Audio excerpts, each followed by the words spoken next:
para pada keluarga dan para sahabatnya tanpa terkecuali. Umat, semoga dirahmati Allah Subhanahu wa taala. Pada malam hari ini kita akan membicarakan tema terkait dengan mengurai belenggu nafsu, ya. Ketahuilah sesungguhnya kecondongan tabiat, ya, kepada hal-hal yang disenangi manusia itu adalah sesuatu yang datang dari Allah Subhanahu wa taala. Allah menciptakan kecondongan pada diri manusia terhadap sesuatu adalah terkait dengan untuk menjaga keberlangsungan hidupnya manusia. Jadi jika Allah tidak memberikan kecondongan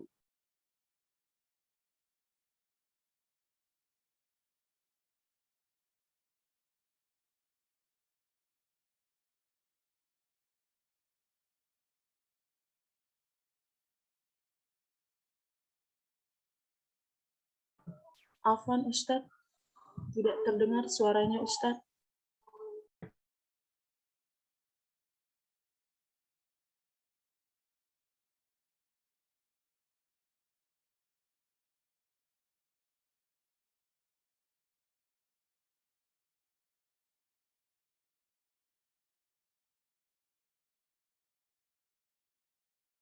maka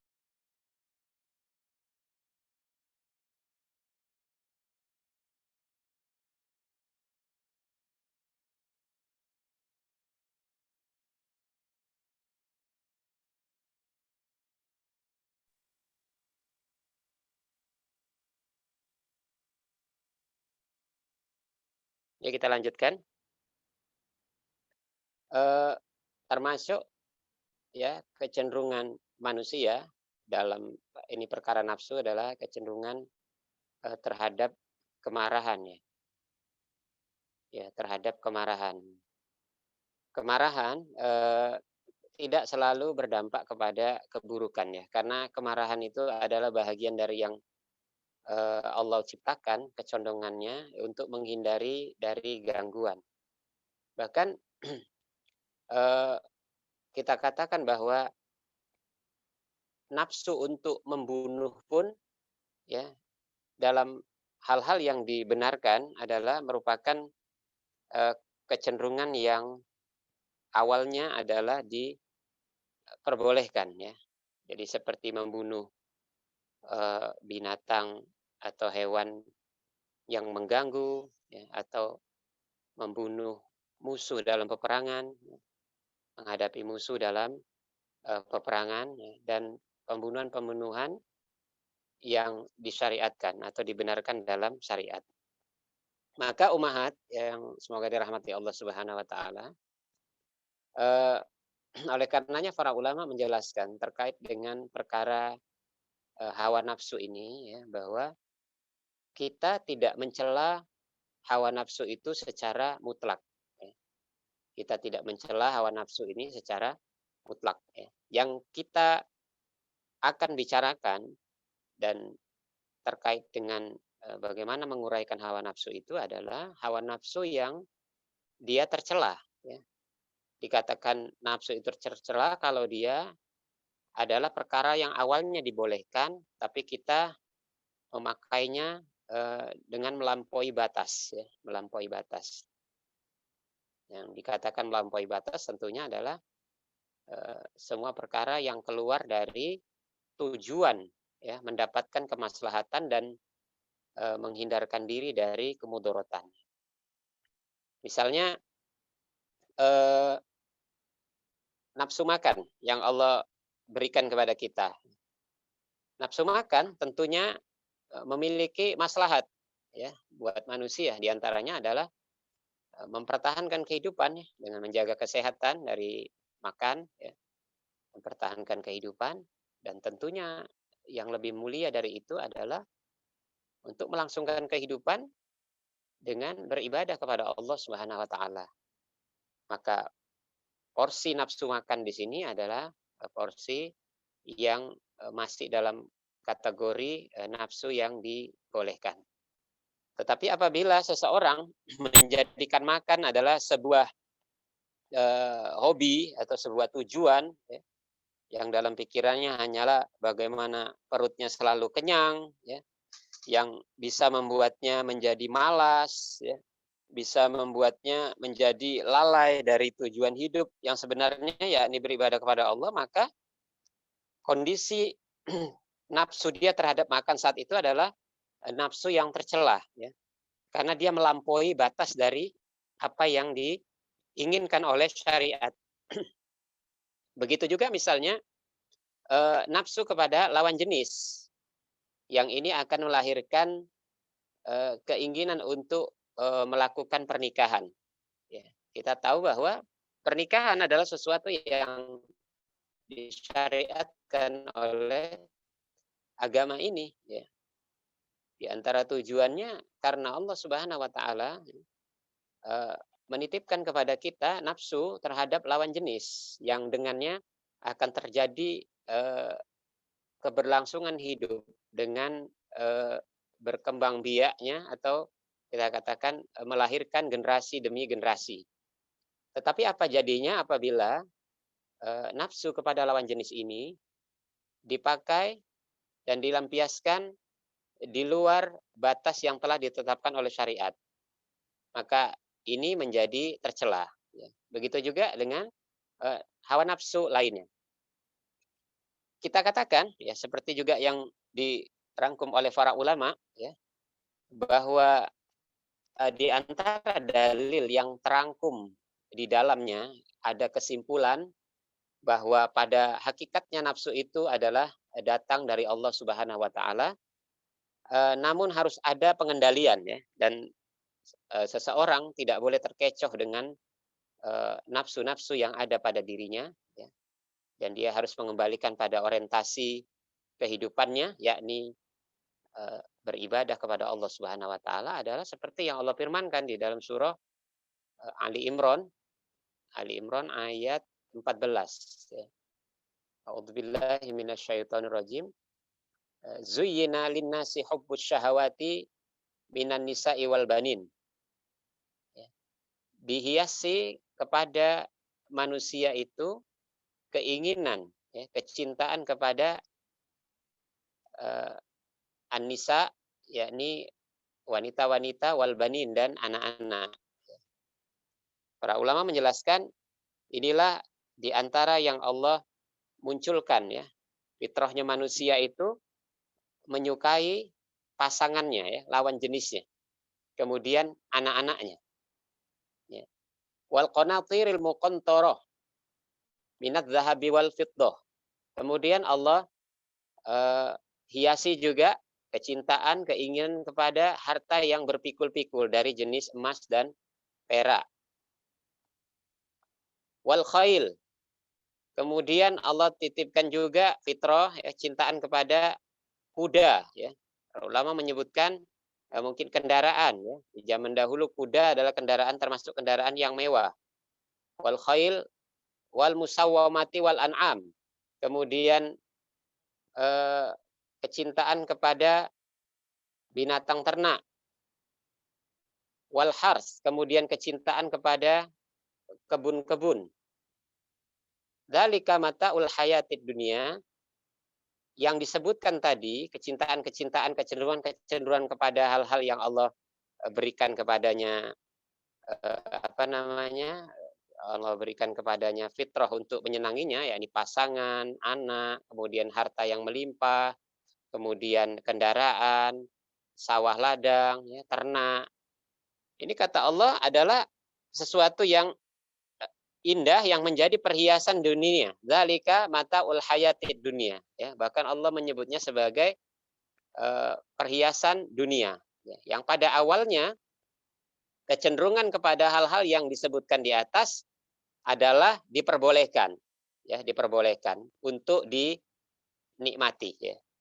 Namun manusia tidak boleh menikmati dan cenderung kepada hal-hal yang disebutkan tadi melampaui batas dari hal-hal yang diperbolehkan. Ya, karena apa-apa yang disebutkan pada adalah perkara perhiasan dunia yang dia memiliki batas, ya. Dia bakal sirna, ya. Dia sesuatu yang bakal kita tinggalkan. Maka apabila kita melihat dari dekat, ya, dan dari sisi ilmu, maka sesuatu yang awalnya kita anggap ini adalah hakiki, artinya dia begitu begitu menyenangkan dan seolah-olah lekat terus pada diri kita, padahal sebenarnya tidak, ya. Dia adalah sesuatu yang akan sirna dan dia merupakan khayalan belaka. Oleh karenanya Allah ingatkan di ujung ayat ini, ya, Allah menyebutkan wallahu indahu husnul ma'ab, ya, dan sesungguhnya Allah adalah sebaik-baik tempat kembali. Maksudnya apa? Maksudnya eh, kalau Anda diberikan hasrat untuk perkara-perkara yang terkait dengan kesenangan-kesenangan hidup di dunia, di antaranya seperti yang disebutkan poin-poinnya di dalam surah Ali Imran ayat 14 ini, ya, silakan Anda nikmati, tapi ketahuilah sesungguhnya semua itu adalah perkara-perkara yang merupakan bahagian dari apa pernik-pernik kehidupan dunia yang semuanya itu akan sirna. Tetapi yang akan kekal adalah, yang lebih baik adalah apa-apa yang ada di sisi Allah berupa pahala-pahala, ganjaran, dan janji-janji, ya, untuk kembali kepada negeri yang abadi. Oleh karenanya Allah mengatakan wallahu indahu husnul ma'ab, dan sebaik-baik Allah adalah sebaik-baik tempat kembali. Artinya sebaik-baik yang harusnya Anda orientasikan. Umat yang dirahmati Allah Subhanahu wa taala. Maka orang yang dikatakan terbelenggu oleh hawa nafsunya adalah orang yang menjadikan apa yang awalnya boleh dia nikmati, tetapi akhirnya menjadi tujuan kehidupannya, ya, menjadi tujuan kehidupannya, dan akhirnya dia mengabaikan hal yang seharusnya menjadi orientasi tujuannya, yakni kekekalan kampung akhirat. Semua yang merupakan kesenangan yang dihamparkan di kehidupan manusia ini, ya, sebagian ulama menyebutkan adalah seperti sebuah jebakan, ya, seperti sebuah jebakan. Jadi dunia indah dengan segala kesenangan yang ada di dalamnya, tapi sesungguhnya dia menjebak, sesungguhnya dia menipu. Allah katakan wa mal hayatud dunya illa mataul ghurur, dan tidaklah kehidupan dunia itu kecuali kehidupan yang menipu. Di dalamnya penuh hawa nafsu, ya, yang membelenggu kehidupan manusia. Nah, karenanya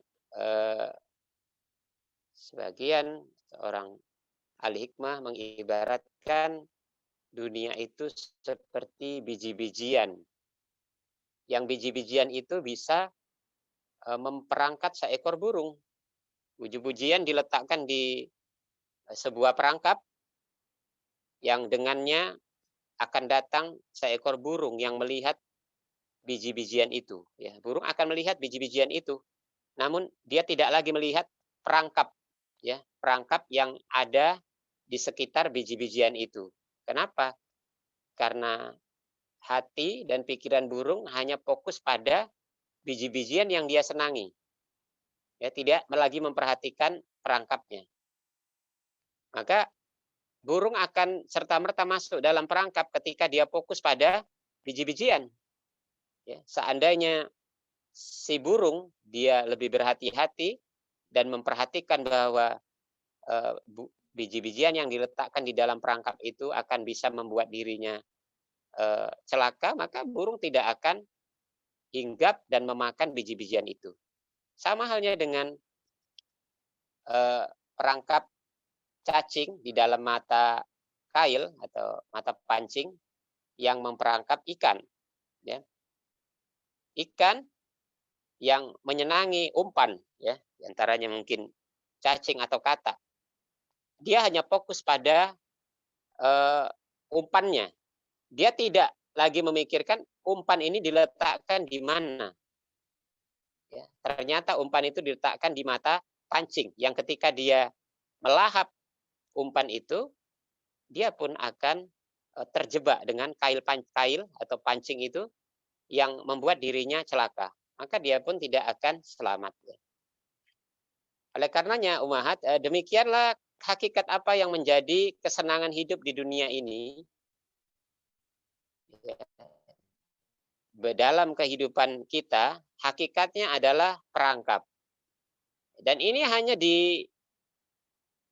hanya dipahami oleh orang-orang yang cerdas, ya, orang-orang yang sering merenung, orang-orang yang sering memperhatikan dan membaca bagaimana kehidupan orang-orang soleh sebelum kita, kehidupan para imam sebelum kita, yang mereka benar-benar mengerti bahwa dunia itu adalah perangkap. Maka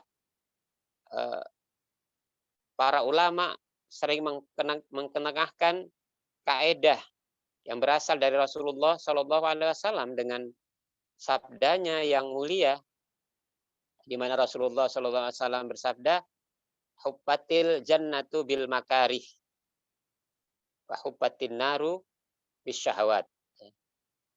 Surga itu dikelilingi dengan perkara-perkara yang menyenangkan, sedangkan neraka itu dikelilingi dengan perkara-perkara yang dibenci. Artinya, untuk urusan surga yang diminati semua orang, tetapi menuju surga itu identik dengan melakukan perkara-perkara yang dibenci oleh jiwa. Kenapa? Karena dia bertentangan dengan hawa nafsu. Ya. Sedangkan neraka yang dibenci oleh semua makhluk justru menuju kepadanya dengan perkara-perkara yang disenangi oleh syahwat, ya, disenangi oleh hawa nafsu.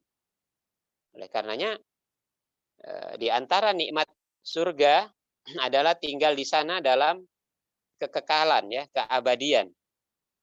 Dan dia disediakan bagi orang-orang yang istiqomah di dalam ketaatan. Namun Ummahat, menjaga ketaatan dalam kehidupan itu adalah perkara yang berat. Adalah perkara yang tidak menyenangkan. Karena dia jalan menuju surga.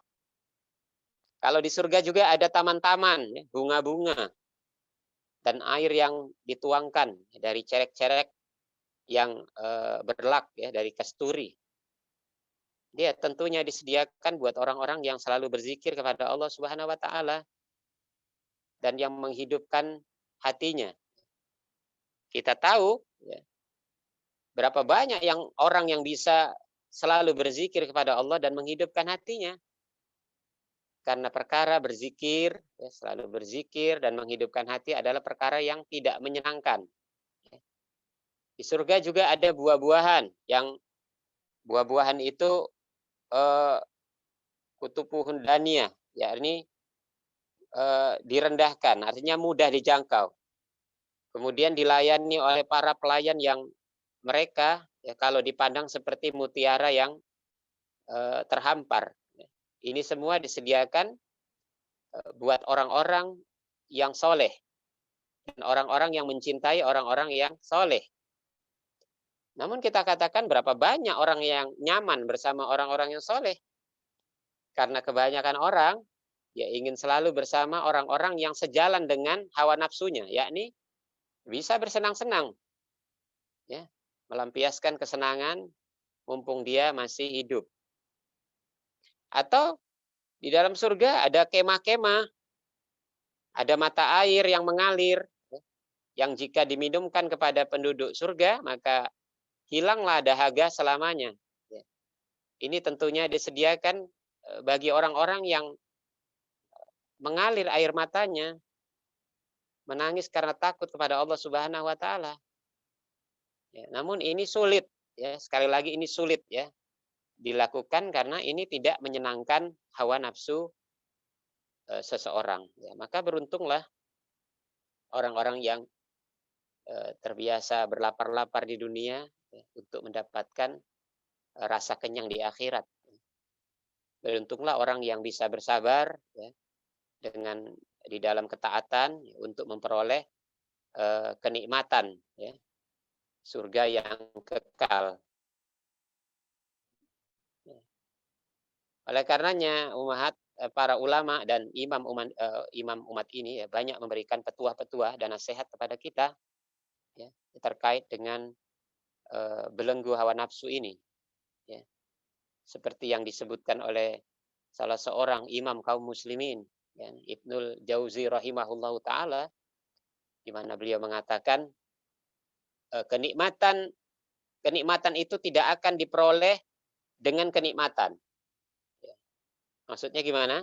Maksudnya kalau orang hidup di dunia itu hanya memikiri kenikmatan saja, seperti yang dimaui oleh nafsunya, maka dia tidak akan pernah memperoleh kenikmatan di kampung akhiratnya.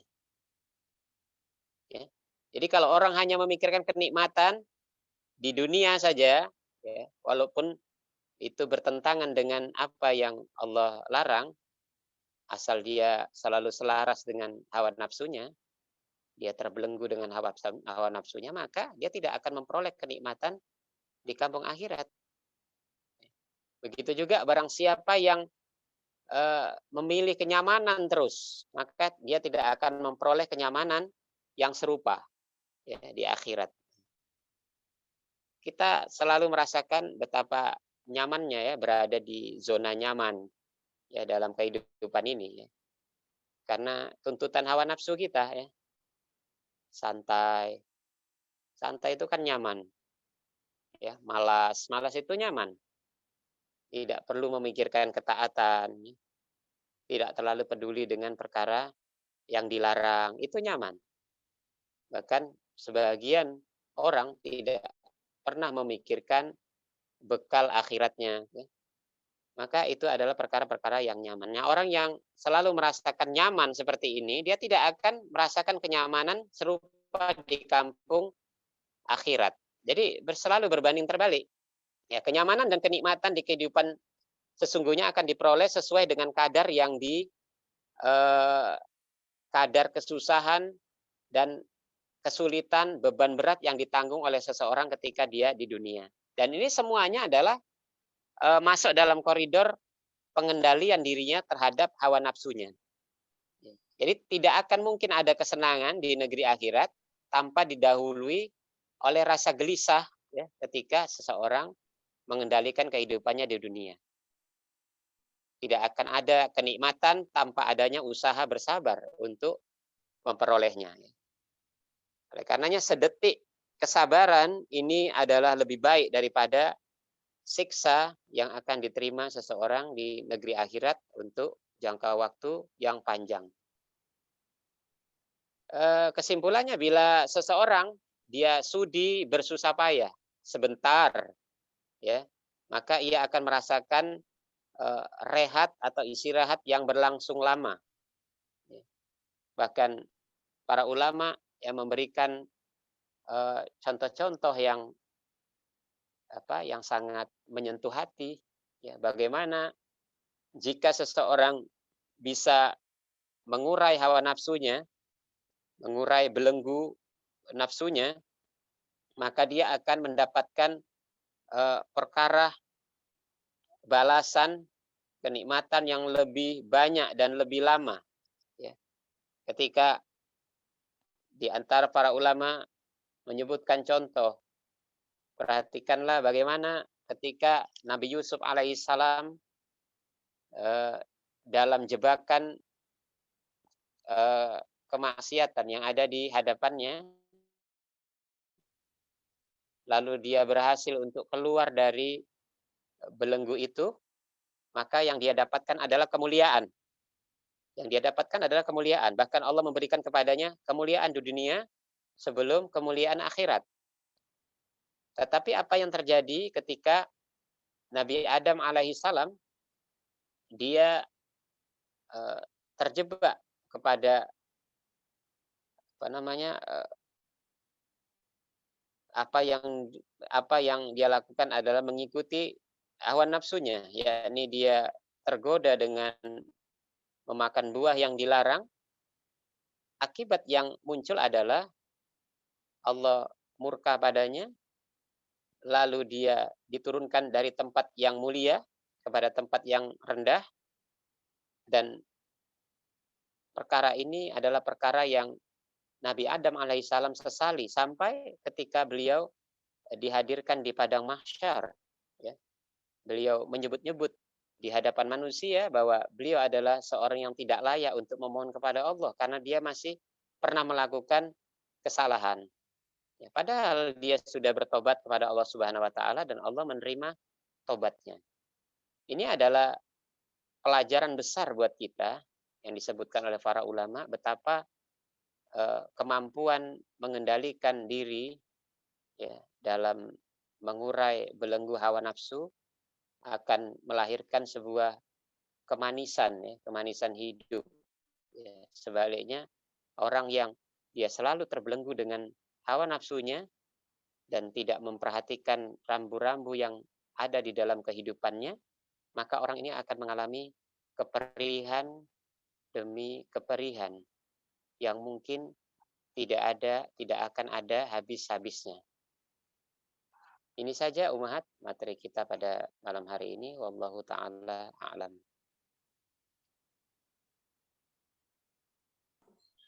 Jazakallahu khair Ustadz atas penjabaran materi pada malam hari ini. Banyak sekali manfaat yang bisa kita ambil dari materi yang dijabarkan. Baiklah akhwati fillah yang ingin bertanya, bisa langsung kirim ke Ana pribadi atau ke room chat atau bisa raise hand. Ustadz, Ana izin untuk pertanyaan yang sudah masuk. Pertanyaan pertama, Bismillahirrahmanirrahim. Assalamualaikum Ustadz. Bagaimana batasan amarah kepada anak? Karena bagaimana batasan amarah kepada anak? Bagaimana bila orang tua memukul anaknya? Apakah itu salah? Ya, itu kita menjawab, ya, ini dalam dalam apa namanya, teori yang ideal, ya, tentunya. Bahwa seperti yang disebutkan tadi, kemarahan tidak semua buruk, ya. Jadi kemarahan adalah di antara fitrah yang Allah berikan kepada kita, ya, untuk di antaranya memperoleh maslahat, yakni menghindari gangguan, ya. Sebagaimana Rasulullah SAW juga pernah marah. Ya, tetapi yang kita harus akui bahwa ada marah-marah yang terpuji dan ada marah-marah yang tercela. Marah yang terpuji tentunya adalah marah yang dia berkaitan dengan sisi syariat yang diabaikan. Termasuk kemarahan orang tua kepada anaknya ketika dia dapati anaknya melanggar melanggar perkara-perkara yang dilarang oleh syariat atau katakanlah perkara-perkara yang dipahami sebagai sesuatu yang buruk. Maka dalam hal ini orang tua berhak untuk marah kepada anaknya. Tentunya memang ada juga perkara yang ketika orang tua marah, ada bagian-bagian yang berlebih, ya, yang tidak masuk dalam kategori kemarahan yang terpuji. Ya. Kadang kita sebagai orang tua, ya, berlebihan dalam memarahi anak, ya. Sehingga dalam kemarahan itu muncul kesalahan-kesalahan baru dan perkara-perkara yang membuat anak menjadi lebih buruk, ya. Ini harus kita akui dan kita bertobat kepada Allah Subhanahu wa taala dalam perkara itu. Ya. Adapun memukul, ya, memukul di dalam Islam juga diperbolehkan dalam batas pukulan yang memang dibenarkan, ya. Para ulama seperti yang dinukil oleh para ulama, ya, ketika para ulama menukil di antara apa yang Rasulullah SAW sabdakan, ya, watribuhum wahum asyru sinin, ya. Dan pukullah mereka tatkala mereka itu malas untuk sholat, ya, padahal umur mereka sudah 10 tahun. Ya, para ulama menjelaskan bahwa pukulan terhadap anak yang enggan sholat padahal umurnya sudah 10 tahun dan syariat mengajarkan kita untuk mengajarkan mereka sholat sejak umur 7 tahun, ini menunjukkan bahwa ada punishment yang berupa pukulannya. Sekali lagi, dalam teori yang ideal tentu pukulan ini adalah pukulan yang wajar ya, pukulan wajar, dan kita sebagai orang tua tentu pernah melakukan kesalahan, yakni pukulan melampaui dari batas yang diperbolehkan oleh syariat. Jadi semuanya kembali kepada pemahaman kita terhadap konteks marah dan memukul ya pada anak. Intinya selama kemarahan dan pukulan itu bersumber dari kecemburuan kita terhadap agama ini, yang kita tidak ingin anak melanggar perkara-perkara yang menjadi harusnya fokusnya kita terhadap bimbingan syariat, maka ini perkara yang terpuji ya. Adapun selebihnya melampaui dari batasan-batasan itu, maka dia termasuk kategori kemarahan dan pukulan yang tercela. Wallahu a'lam. Jazakallahu khair Ustadz. Pertanyaan kedua, Ustadz, bagaimana melawan nafsu untuk bergibah? Karena setiap majelis silaturahmi terkadang selalu ada gibah di dalamnya.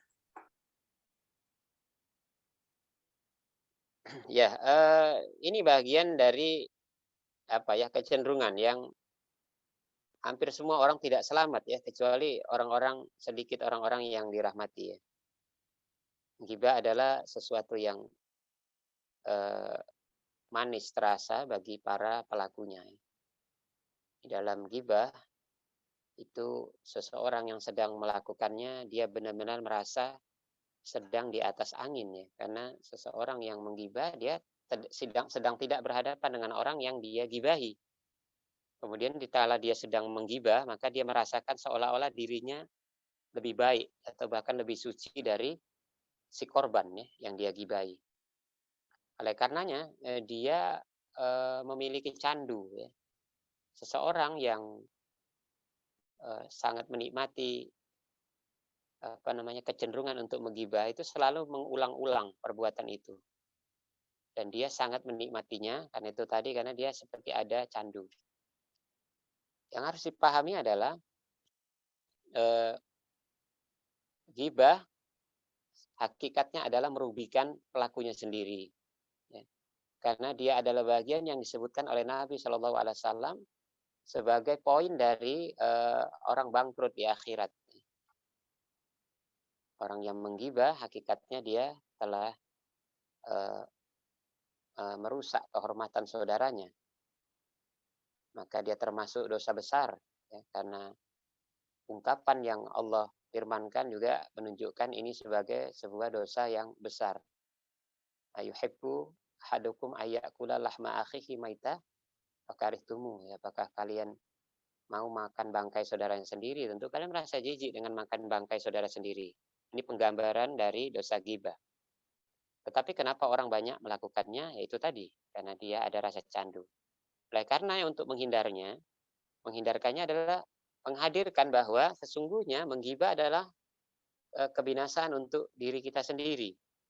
Karena hakikatnya kita sedang bersiap-siap untuk dihabisi kebaikan-kebaikan kita, diambil oleh orang yang kita gibai, sementara ada potensi keburukan-keburukan dia diberikan kepada kita, manakala kebaikan kita sudah habis ya, untuk membayari akibat dari kehormatan-kehormatan saudara kita yang sudah kita ambil.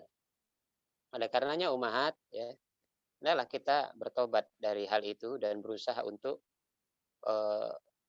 menjauhkan diri dari kecenderungan dan kecanduan terhadap ghibah. Hadirlah pada majelis-majelis yang di dalamnya adalah orang-orang yang menjaga lisan-lisan mereka. Ya.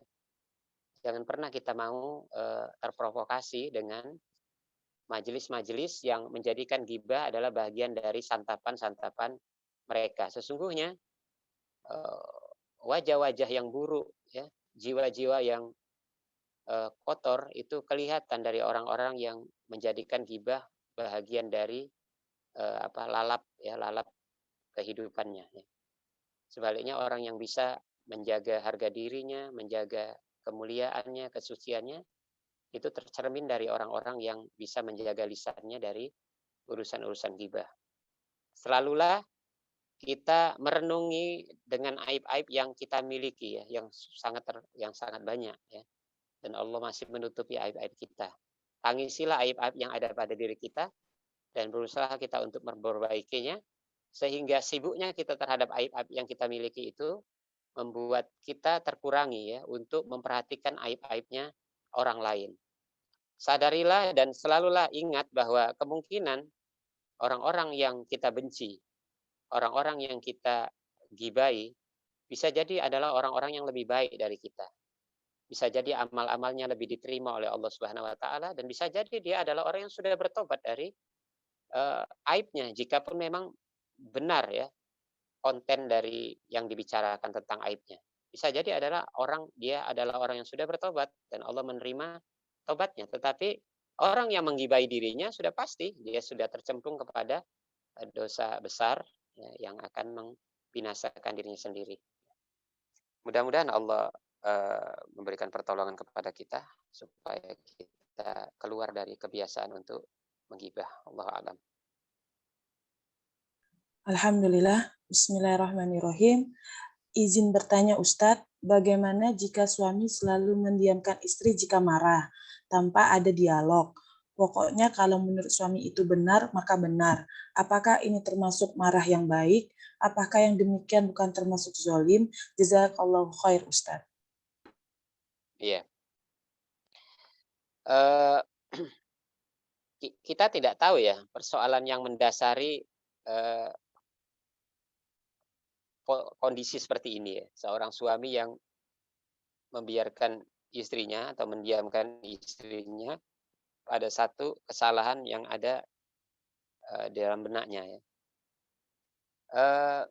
Bisa saja kondisi ini terjadi ketika suami sering memberikan nasihat kepada istri, tetapi istri mengacuhkannya, ya tidak memperhatikan nasihat itu.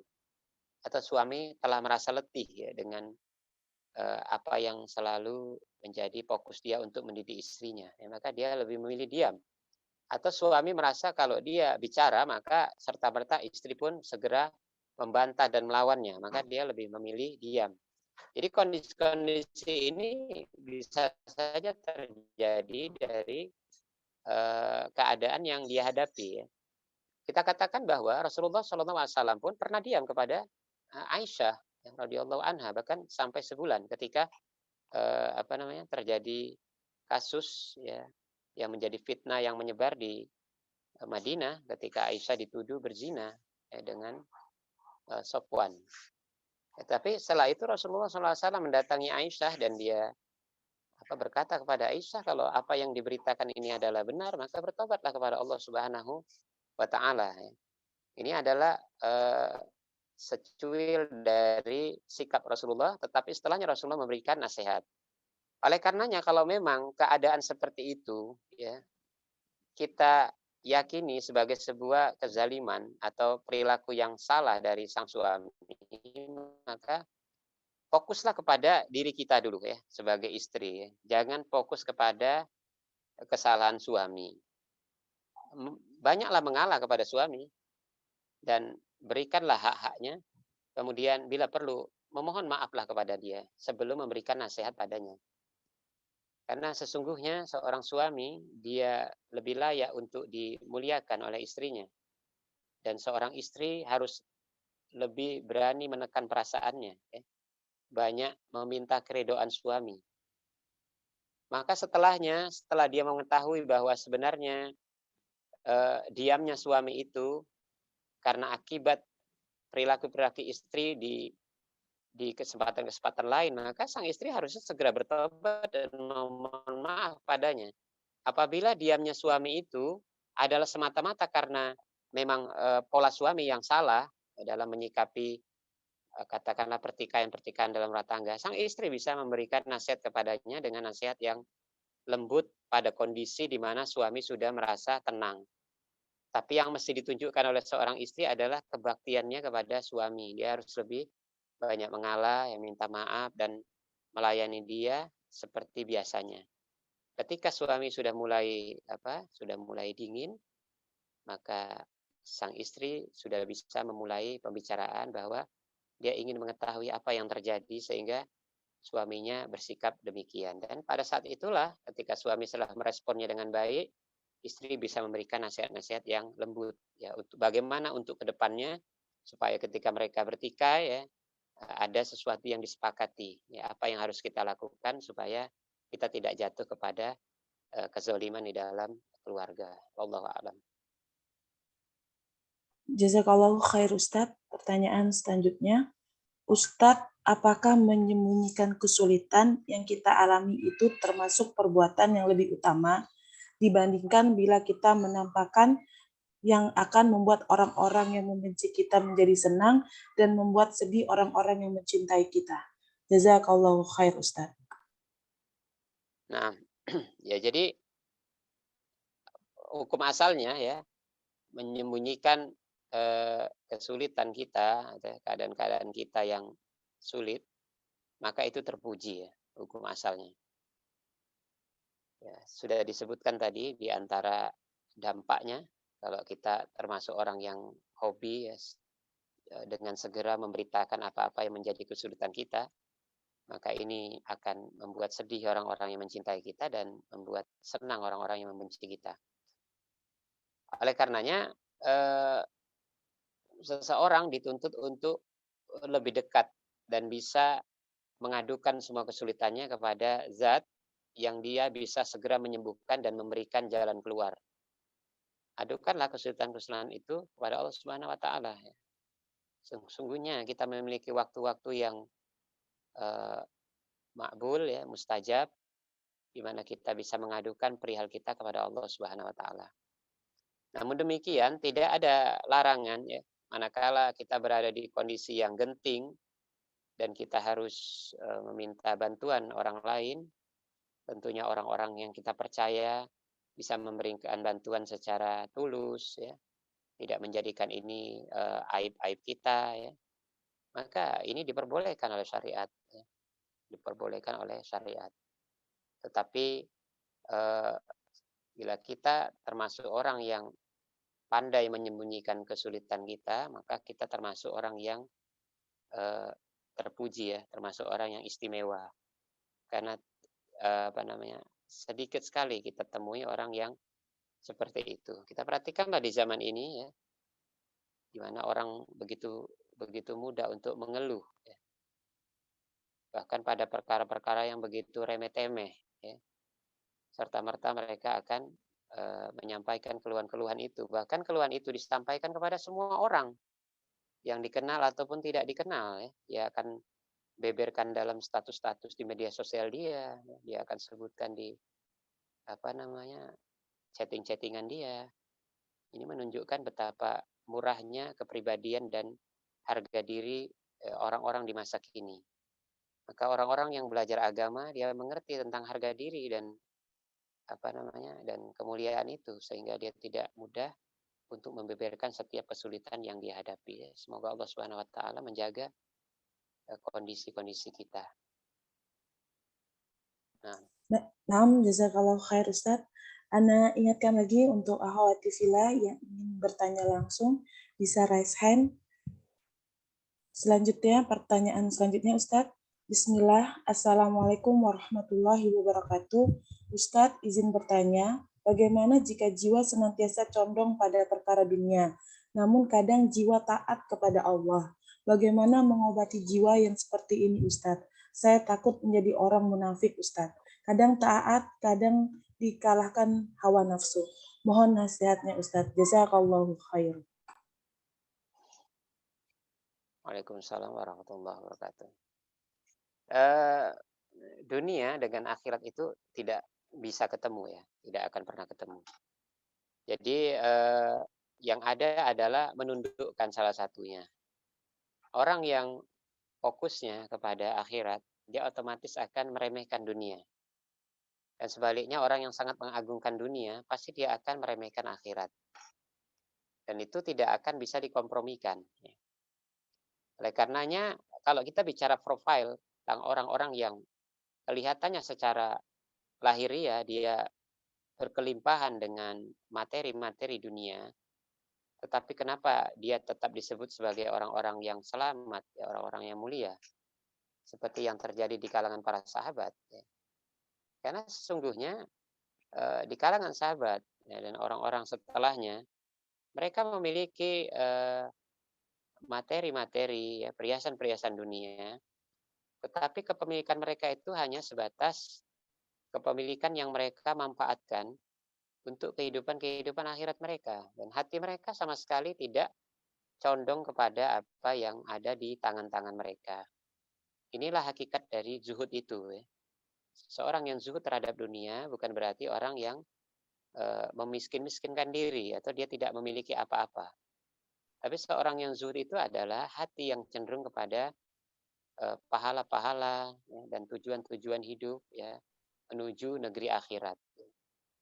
Bisa saja seseorang memiliki kekayaan yang melimpah, tetapi dia disebut sebagai seorang yang zuhud karena hatinya selalu cenderung kepada urusan-urusan akhirat. Kekayaannya hanya dijadikannya sebagai kendaraan saja untuk memperkuat ambisi dia terhadap urusan-urusan akhirat. Maka seperti yang ditanyakan tadi, kalau orang memiliki kecintaan kepada dunia, kalau dia kecintaan itu hanya sebatas fitrah yang Allah titipkan, maka ini tidak mengapa, ya, karena memang fitrahnya manusia itu mencintai dunia. Tapi manakala kecintaan terhadap dunia itu telah melalaikan dia dalam perkara-perkara akhirat, maka ini yang disebut sebuah kelalaian. Dan dalam perkara kelalaian ini orang bertingkat-tingkat. Kalau orang-orang yang mulia, yang besar ketakwaannya, maka kelalaian sedikit saja itu mereka tebus dengan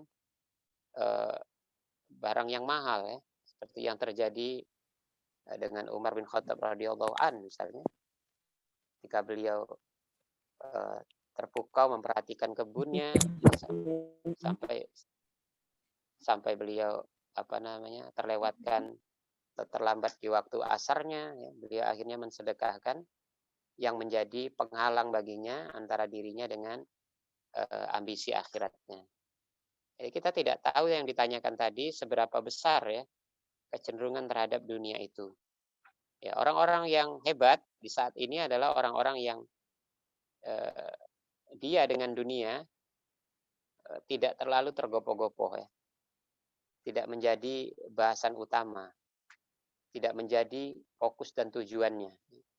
Mungkin dia termasuk orang yang bersemangat, ya, mencari kehidupan dunia, tapi semangatnya itu sama sekali tidak membuat dia lalai dalam urusan akhiratnya. Inilah orang yang hebat, ya, karena ilmu dan pikirannya selalu pada akhirat.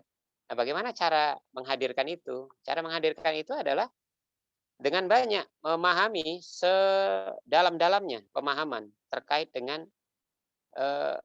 kehidupan yang sebenarnya adalah kehidupan akhirat, bukan kehidupan dunia. Dan perhatikanlah bagaimana ahli-ahli dunia yang diantara mereka adalah orang-orang yang sudah mencapai tingkatan atau level tertinggi di dunia dengan kekayaan melimpah yang sudah mereka raih. Tapi kemana mereka setelahnya? Setelahnya mereka meninggalkan dunia yang dia kejar itu, ya. Dan dia masuk dalam perangkap itu seperti ikan tadi melahap cacing di mata pancing, ya. Yang dia lahap belum habis, ya, tetapi temboloknya sudah terkait oleh mata pancing itu, dan akhirnya dia binasa. Begitulah orang-orang yang terlalu tergila-gila dengan dunia, dia akan seperti nasibnya ikan. Ya, tergila-gila dengan dunia, dia merasa kalau dia dapatkan dunia, dia telah mendapatkan kesuksesan yang hakiki, ya, padahal sebenarnya dia masuk dalam perangkap dunia, alias dia akan binasa dengan dunia itu. Itu saja sudah cukup menjadi peringatan buat kita. Wallahu ta'ala alam. Jazakallahu khair Ustadz. Pertanyaan selanjutnya dari Umahat. Ustadz izin bertanya, apakah untuk anak usia 6 tahun cara menghafal bisa dengan mentadaburi juga? Atau seusia itu hanya fokus untuk menghafal saja? Apa nasihat Ustadz untuk kami sebagai ibu yang mendampingi anak menghafal Al-Quran? Jazakallahu khair. Ya, anak usia 6 tahun adalah anak yang termasuk dalam fase awal lah dalam mempelajari agama, ya. Bahkan anak 6 tahun rata-rata adalah anak yang belum mumayyiz, ya, belum terlalu bisa membedakan yang baik dan yang buruk. Oleh karenanya menghafal saja bagi mereka itu sudah sebuah keutamaan. Tetapi apabila seorang tua yang dia memiliki kapasitas yang lebih ya, kapasitas yang lebih mumpuni untuk menjelaskan sebagian dari isi kandungan ayat yang dihafal oleh anaknya, maka ini tidak ada salahnya, bahkan lebih baik ya. Inilah juga yang dipahami oleh para ulama-ulama terdahulu ya. Walaupun mereka masih kecil-kecil, mereka menghafal Al-Quran dan sebagiannya mereka mentadabburi isi kandungan Al-Quran itu. Kalau tidak, bagaimana mungkin seorang seperti Imam Asy-Syafi'i rahimahullah ta'ala di usia 15 tahun sudah menjadi seorang mufti. Yang mufti itu kita tahu ya, keadaannya dahulu ya, di tengah kehidupan para ulama-ulama besar ya, seusia 15 tahun bisa menjadi mufti, berarti kapasitas Imam Asy-Syafi'i di usia itu adalah kapasitas yang sangat mumpuni ya. Dan ini nggak mungkin dia peroleh kalau tidak sejak dari kecil dia belajar dengan tekun di bidang agama. Di antara konten yang dipelajari tentunya adalah menghafal Al-Quran dan menjabarkan, mentadabburi sebagian dari isi kandungan Al-Quran itu. Allah Ta'ala alam. Masya Allah Ustadz, ini pertanyaannya luar biasa banyak sekali Ustadz yang masuk. Ana sampai bingung ini mau menanyakan yang mana saja. Baiklah Ustadz, pertanyaan selanjutnya. Bismillah. Assalamualaikum Ustadz, bagaimana batasan bagi istri dalam membeli pakaian dan membelanjakan keperluan keluarga? Jazakallahu khair Ustadz. Ya. Apa nih pertanyaan yang terakhir tadi kurang jelas, ada gangguan tadi. Assalamualaikum Ustadz, bagaimana batasan bagi istri dalam membeli pakaian dan membelanjakan uang suami untuk keperluan keluarga? Jazakallahu khair Ustadz. Ya, kadarnya tentu dalam masalah perbelanjaan ini ukurannya adalah kebutuhan ya, ya kebutuhan bukan keinginannya. Tidak ada batasan-batasan yang jelas ya. Yang jelas Islam mengajarkan kita untuk berada di pertengahan, tidak berlebih-lebihan tapi juga tidak pelit ya. Wa idza anfaqu lam yusrifu wa lam yaqturu wa kana baina dzalika qawama ya. Orang-orang yang mengendalikan harta, yang punya harta itu dia tidak terlalu berboros-boros ya, berlebih-lebihan, tapi juga tidak terlalu pelit ya. Maka yang berada di tengah-tengah itu. Oleh karenanya dalam urusan berbelanja bagi seorang istri ya, dalam pengelolaannya terhadap harta suaminya, yang pertama tentu dia minta izin kepada suami. Yang kedua, hendaklah dia berbelanja sebatas kebutuhannya. Ketahuilah sesungguhnya para wanita ya, di antara mereka memiliki kecenderungan ya menghabiskan uang-uang untuk perbelanjaan-perbelanjaan yang tidak dibutuhkan ya. Tidak dibutuhkan. Bahkan berlebihan. Ini tentunya hati nurani kita bisa menakarnya. Ya. Bagaimana mungkin seseorang yang mungkin dia hanya butuh sepatu ya, paling banyak mungkin 4 pasang, tapi dia punya 40 pasang, maka ini sudah jatuh kepada isrof ya, berlebih-lebihan. Begitu juga orang yang memiliki baju sampai berlemari-lemari yang sebagian baju-baju itu masih baru ya, belum sempat dia memakainya. Tetapi pikirannya masih ingin membeli lagi dan membeli lagi. Ini sudah dipastikan dalam ukuran dan cara berpikir orang bahwa ini termasuk dalam kategori berlebih-lebihan. Jadi ketika mau belanja, tanyalah hati apakah ini termasuk dalam urusan kebutuhan atau hanya sekedar keinginan atau hanya latah berbelanja. Ya, bertobatlah kepada Allah Subhanahu wa taala jika sudah terjadi kekeliruan-kekeliruan sebelumnya. Ya Allah alam. Jazakallahu khair Ustadz. Ustadz, bagaimana cara agar suami mau berhijrah dan taat beribadah dikarenakan selalu sibuk bekerja, di mana istri dan anak butuh bimbingan karena masih minim ilmu. Jazakallahu khair Ustadz. Masya Allah ya, ini ghirah seorang istri yang luar biasa ya. Semoga Allah limpahkan kebaikan dan pahala padanya.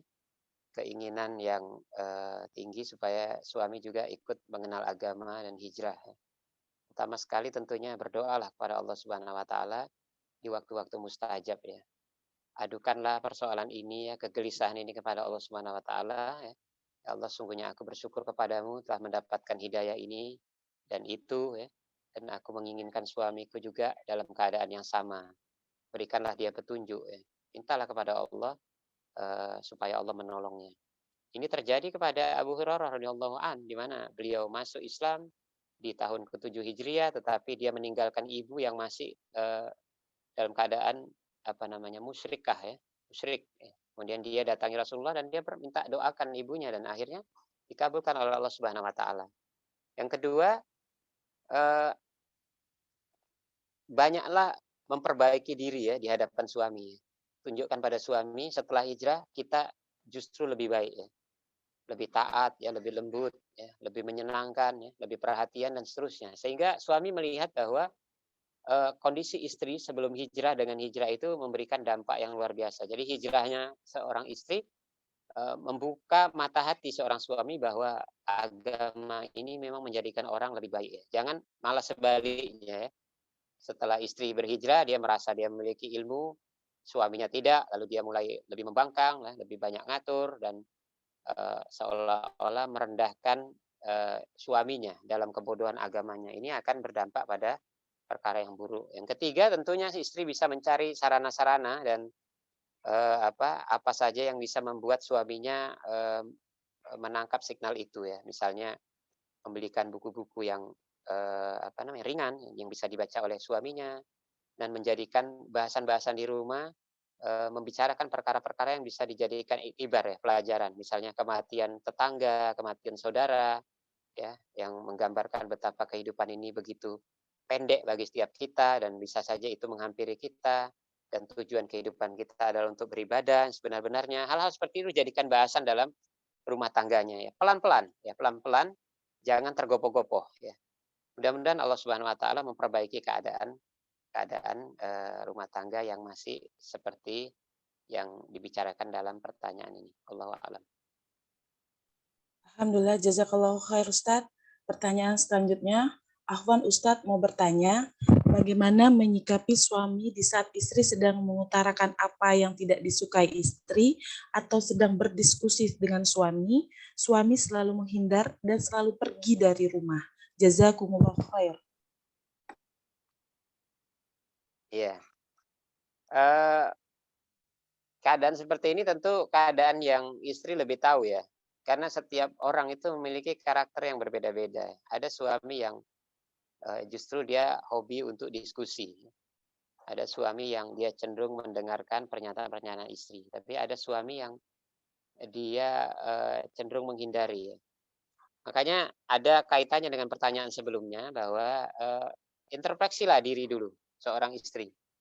Karena bisa jadi perilaku suami itu adalah akibat dari cara dia melakukan perlawanan ya dari apa yang dilakukan istri. Seorang suami yang pendiam yang tidak terlalu mampu beretorika, ya, dia cenderung menghindari istri yang menurut kacamata dia bawel ya. Bawel, pemarah ya, suka mendominasi pembicaraan dan seterusnya. Maka seorang suami bisa saja menghindari ketemu dan berbicara sama istri. Maka introspeksi diri dulu. Apakah kita termasuk istri yang sudah benar-benar memahami dan banyak mendengar suami? Kalau kita sudah termasuk dalam kategori itu, ya maka kita bisa melakukan hal-hal yang lain. Ya, misalnya kita bersabar dan mendekati suami dari cara-cara yang berbeda. Ya kan, untuk bicara sama suami kan nggak bisa langsung duduk Pak, kita mau bicara kan nggak.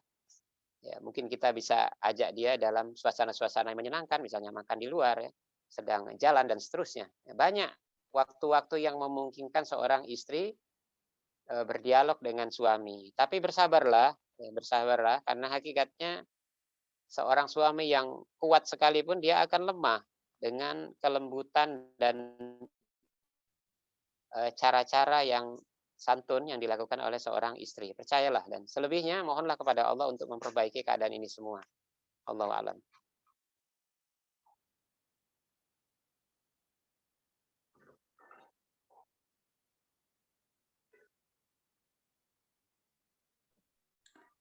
Jazakallahu khair Ustadz. Apakah suara Ana kedengaran, Ahad? Ya. Alhamdulillah. Ustadz, ini pertanyaannya agak panjang Ustadz. Bismillahirrahmanirrahim. Ustadz, Ana memiliki keluarga yang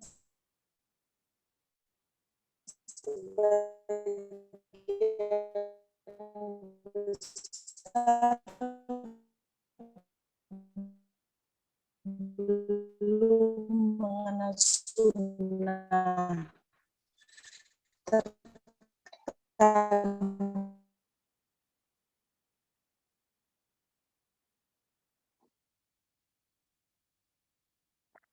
Kadang mereka menzolimi dengan lisan mereka, anak kepada anak, karena memutus silaturahmi. Anak bersilaturahmi kepada mereka. Sebagian lagi anak sangat sedih karena bertemu mereka, kan anak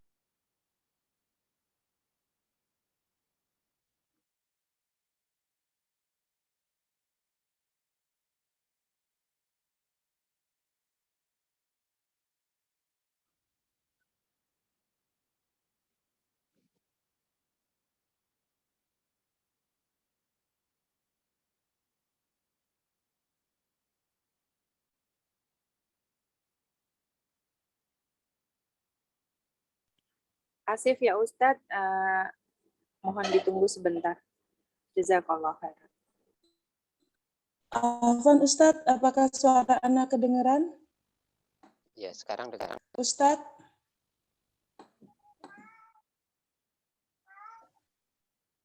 Assalamualaikum. Apakah suara anak kedengaran? Sekarang dengar. Apakah suara anak kedengaran?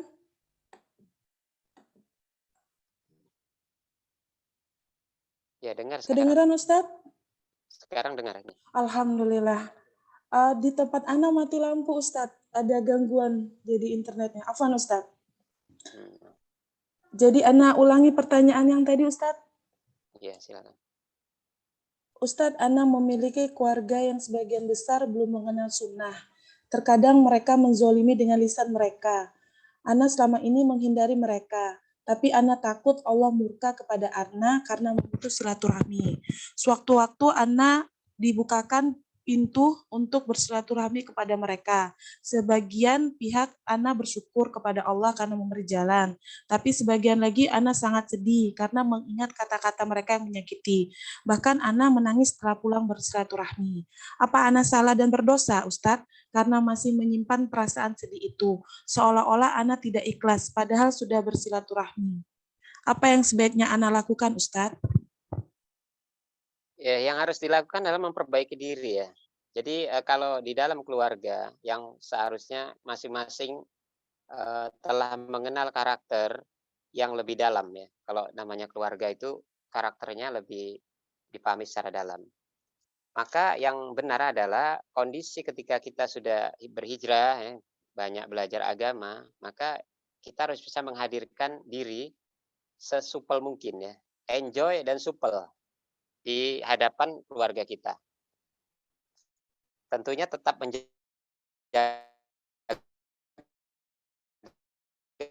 batasan-batasan yang dibenarkan dan yang dilakukan. Cara rangkul ya, merangkul dan tetap memperhatikan, menyayangi mereka sebagai sebuah keluarga. Yang kita temukan adalah dalam fenomena di mana banyak ikhwan atau akhwat yang setelah berhijrah, dia menjadi seorang yang begitu kaku ya. Karena dia langsung dibebani dengan keadaan bahwa dia sudah mengenal sunnah, sementara keluarganya masih dalam keadaan jahil begitu. Maka beban ini dia bawa di dalam pergaulan bersama keluarga, sehingga menjadikan dirinya menjadi sosok yang kaku, ya, tidak enjoy, dan keluarganya melihat kita berubah secara total, baik dalam sikap, ya, keramahan dan kelenturan kita. Bagaimana mungkin mereka akan menerima kita seperti keadaan dahulu? Bahkan apabila keluarga yang sebagian besarnya telah mengenal kita sejak kita masih kecil ya. Perilaku-perilaku kita yang buruk dulu pun sudah dikuasai oleh mereka, sudah disimpan oleh mereka. Tiba-tiba serta-merta ketika kita mengenal agama, lalu kita pun berubah menjadi sosok yang menakutkan, ya, menyeramkan, ya tentu mereka tidak terima dengan keadaan ini. Oleh karenanya perbaikilah diri kita ya terhadap bermuamalah dengan mereka. Enjoy lah. Ya, banyaklah tersenyum, ya, tunjukkan bahwa agama ini tidak memberatkan. Karena kita tidak mungkin bisa mendakwahkan agama ini dengan baik ya kepada keluarga kita kalau karakter kita aja bermasalah di mata mereka. Ya. Tapi kalau mereka melihat bahwa berpindahnya kita pada kondisi di mana kita semakin kenal agama, mereka lihat justru perangai kita lebih baik, perangai kita lebih santun, ya. Mereka akan menilai positif terhadap kondisi hijrah ini, yang justru mereka malah tertarik untuk bisa seperti kita. Karena ketika dia lihat kita setelah berhijrah, dia lihat kita semakin damai, nyaman, bahagia, tapi tidak meninggalkan sisi-sisi yang kita miliki sebelumnya ya. Tentu tetap menjaga hal-hal yang tidak diperbolehkan. Misalnya ada orang nanya, gimana Ustadz kita udah tahu bahwa ini ipar nggak boleh kita bersalaman dengan dia. Ya ini bisa kita tukar dengan hal yang lain. Misalnya kita katakan, maaf Bang, ya maaf Kak, ini nggak salaman ya, ini saja sekedar salam ucapan saja misalnya. Tapi jangan sampai kita menghindari mereka ya dengan alasan bahwa kita sudah berbeda dari mereka dari sisi pemahaman agama ya. Ini akan memperkeruh suasana. Adapun ucapan-ucapan mereka yang menyakitkan, anggap ada ini bagian dari bonus ya. Mungkin ini bagian dari memperbesar pahala-pahala hijrah kita, bahagian dari ujian-ujian yang Allah berikan kepada kita ya.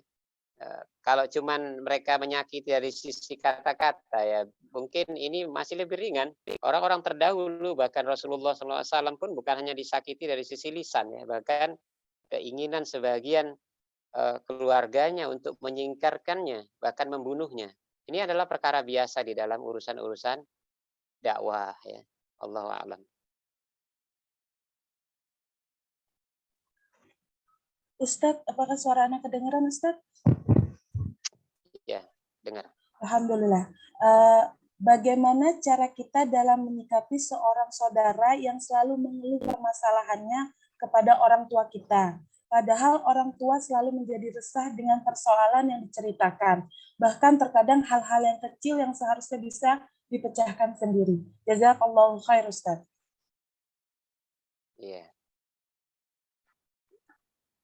Ya, pertama tentunya membackup kedua belah pihak ya. Orang tua kita bisa tenangkan ya bahwa tidak semua persoalan anaknya ya harus dipikirkan ya, bahwa ini bagian dari yang melekat dalam kehidupan ya, dan seterusnya. Sampaikan ke orang tua hal-hal yang didengar orang tua, jangan menjadikan pikiran ya, sehingga itu bisa mendatangkan mudorot bagi orang tua kita. Kepada saudara kita ya diingatkan, kalau memang kita mungkin untuk memberikan nasihat padanya, sampaikanlah dengan santun bahwa tidak selayaknya ya orang tua yang sudah dari kita kecil ya membesarkan kita ya, memelihara kita, sudah sekian sulitnya kehidupan yang dia hadapi, harus ditambah lagi dengan beban-beban kita ketika kita sudah dewasa ya. Harusnya kondisi-kondisi kesulitan harus kita bisa atasi sendiri ya,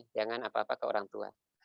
Seorang anak yang bijak adalah anak yang dia memikirkan kira-kira apa yang dia ceritakan kepada orang tuanya itu justru membebani atau menggembirakan.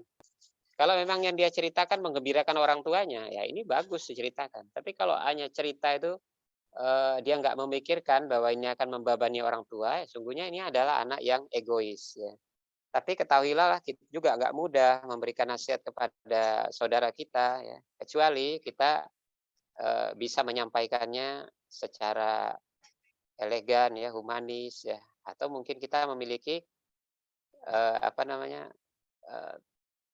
track record tersendiri ya, atau saudara kita termasuk mau mendengarkan kata-kata kita, maka dalam kondisi seperti ini datangilah saudara kita dan berikanlah dia nasihat ya. Semoga Allah menolong. Jazakallahu khair Ustadz. Pertanyaan selanjutnya, Ustadz, bagaimana caranya agar emosi kita tidak mudah meledak-ledak? Apakah ada cara melatih diri supaya kita bisa lebih bersabar? Jazakallahu khair.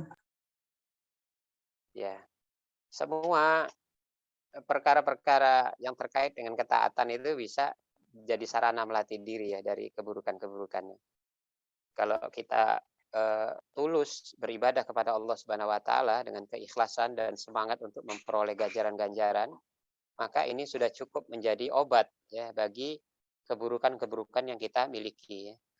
Bisa saja seorang yang memiliki emosi yang meledak-ledak ya, dia bisa menetralisir emosinya itu dengan petunjuk-petunjuk yang diberikan oleh syariat. Bukankah sudah sampai kepada kita bagaimana ketika kita dirundung kemarahan ya, kita bisa mulai dengan merubah kondisi posisi kita yang berdiri jadi duduk berbaring ya, berbaring masih marah berwudu, sholat dan seterusnya. Tetapi ini semuanya berkaitan dengan bagaimana kita mendidik diri di keadaan-keadaan yang lain. Tidak mungkin orang bisa berubah kalau dia tidak bisa mendidik dirinya. Ya, tidak bisa mendidik dirinya sesuai dengan pendidikan syariat. Maka bermohonlah kepada Allah akan hal itu supaya dia bisa berubah. Ya, bisa berubah dengan keadaan-keadaan yang lebih baik, insya Allah. Nah. Ustadz, mungkin ini pertanyaan terakhir Ustadz. Bismillahirrahmanirrahim. Ustadz, bagaimana untuk bisa ikhlas dalam ibadah? Mengingat ketika amalan diperlihatkan, kita dipuji. Dan akan ada timbul rasa bahagia dan senang di dalam hati. Jazakallahu khair Ustadz. Ya, pujian yang kita dengar itu membahagiakan hati ya, memang benar. Itu fitrahnya manusia. Tetapi pujian yang menjadikan tujuan dari setiap amalan kita ini adalah kebinasaan. Oleh karenanya berusahalah untuk lari dari hal itu. Ya, yang harus kita kenang adalah keutamaan, keistimewaan dan kemuliaan dari keikhlasan. Ya, karena kita tahu ini adalah salah satu syarat ya, sebuah amal dikategorikan sebagai amal soleh yang selamat, yakni dia terpatri di dalam keikhlasannya. Oleh karenanya didik diri terus untuk menjadi seorang yang ikhlas. Di antara keadaannya adalah seperti keadaan yang dilakukan oleh para salaf ya, orang-orang soleh terdahulu di mana mereka sering menyembunyikan amal-amal mereka. Dengan selalu berlatih menyembunyikan amal, hakikatnya kita sudah berlatih diri untuk mendidik menjadi seorang yang ikhlas ya, tanpa menceritakan kepada orang lain. Ya, selebihnya nikmatilah pujian itu sebatas kewajaran saja dan jangan jadikan tujuan ya. Ya, seseorang yang terus-menerus dalam kondisi sangat menyukai pujian dan menjadikan amal-amal dia selalu di dalam bingkai pujian, ya ini dia dekat sekali dengan kebinasaan. Berlindung kepada Allah dari hal itu dan kenang-kenanglah bahwa bila amal-amal kita tidak pernah lolos dari keinginan untuk dipuji, maka hakikatnya kita sedang beramal dengan amal yang sia-sia, bahkan membebani diri kita di hari yang tidak berlaku lagi segalanya apa yang kita miliki. Ini saja sudah cukup untuk menjadi obat buat kita supaya kita lebih baik menjadi orang yang ikhlas dalam beramal. Ya, Allahu a'lam. Alhamdulillah, jazakallahu khair Ustadz. Baiklah Ustadz, sebelum menutup halaqah pada malam hari ini, kami meminta Ustadz untuk memberikan uraian nasihat singkat. Tafadhol Ustadz. Ya, solihat ya, sesungguhnya kita masing-masing ini ya berpotensi dibelenggu oleh hawa nafsu yang kita miliki ya. Hawa nafsu yang akan menyebabkan kita lalai terhadap aib-aib ya, dan membutakan mata hati kita dari kesalahan-kesalahan yang kita lakukan. Orang yang telah terbelenggu oleh hawa nafsunya, maka ia akan senang melakukan dosa-dosa dan menikmati kesalahan-kesalahannya. Sebaliknya, dia akan lari dari ketaatan dan dia akan merasa gundah dengan nasihat. Inilah di antara yang sangat kelihatan bagi orang yang terbelenggu hawa nafsunya. Ia akan ditawan terus oleh tentara hawa nafsu dalam lorong-lorong syahwatnya, sehingga ia akan sulit keluar darinya. Oleh karenanya, kita harus bisa menyadari keadaan ini, ya. Lalu kita menyambut seruan untuk bangkit dan mengurai belenggu yang mengikat kita. Silakanlah terbang bersama cita-cita yang tinggi di negeri akhirat yang kekal, dan bertekadlah untuk mengekang belitan hawa nafsu yang menyesatkan. Jika seseorang telah melakukan hal ini, ya, maka ia telah menjadi orang yang beruntung di negeri akhirat. Semoga Allah selalu menolong kita dan memperbaiki keadaan-keadaan kita. Assalamualaikum warahmatullahi wabarakatuh. Waalaikumsalam warahmatullahi wabarakatuh. Demikian kita telah sampai di akhir kajian kita pada malam hari ini. Jazakallahu khair wa barakallahu fiik Al-Ustadz Rajali Fikri, hafizallah. Semoga kebaikan, keberkahan tercurah kepada Ustadz dan keluarga. Amin. Jazakumullah khair wa barakallahu fikum akhwati fillah. Sampai jumpa lagi pekan depan dalam nikmat menuntut ilmu. Semoga Allah senantiasa memudahkan semua urusan baik kita di jalannya. Amin amin ya rabbal alamin. Ana dan tim Fastabiqul Khairat 27 meminta dihalalkan untuk khilaf dan kurang. Kita tutup kajian malam hari ini dengan doa kafaratul majelis.